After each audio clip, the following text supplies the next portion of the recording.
Bill Madsen, and I'm speaking to you from my office at the Family-Centered Services Project in Watertown, Massachusetts. I want to introduce you to an article that will be coming out in Family Process. The title of the article is Narrative Approaches to Organizational Development, a case study of implementation of collaborative helping. While the article uses the implementation of collaborative helping, which is an integrative, principle-based practice framework, as a case study of efforts to introduce new ways of working in community agencies, as well as state and provincial jurisdictions, the collaborative consultation process that I'll outline is applicable to the introduction of any practice framework grounded in family-centered values and principles, such as a commitment to developing culturally responsive, strength-based, accountable partnerships with the families that we serve. This article offers some thoughts on what a post-structural approach to organizational development might look like, drawing on innovations from implementation science, appreciative inquiry, and most particularly narrative theory and practice. In the article, I outlined 3 components of this collaborative consultation process. The first is eliciting existing best practices through appreciative inquiry focus groups that collect up stories from the field of participants' best moments of partnering with families.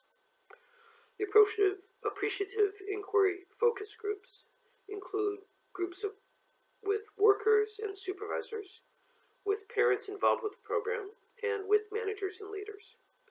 This process particularly focuses on identifying the values and principles behind their best moments and using them as a foundation for developing a local vision of family-centered practice in action. The second component consists of clinical training and ongoing coaching. We start with clinical training with as many staff as possible, followed by ongoing coaching with supervisors and practice leaders to enhance their capacity in the use of collaborative helping maps and their ability to facilitate the use of maps with others. This is an effort to help agencies and jurisdictions develop concrete practices to put family-centered values and principles into action.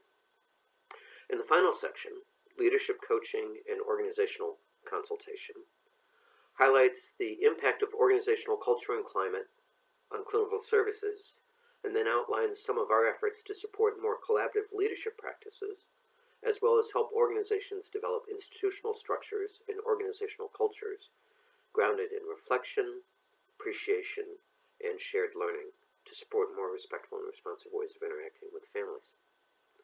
For each of these components, I lay out a basic framework that guides each component, give a concrete illustration of our use of this framework in different contexts, in particular residential, child welfare, and community-based contexts, and then highlight particular narrative practices that are utilized. I'm very excited about this article. I hope you might enjoy it, find it useful in your own efforts, and I would love to hear any thoughts, questions, and reflections you might have about the article. Thank you.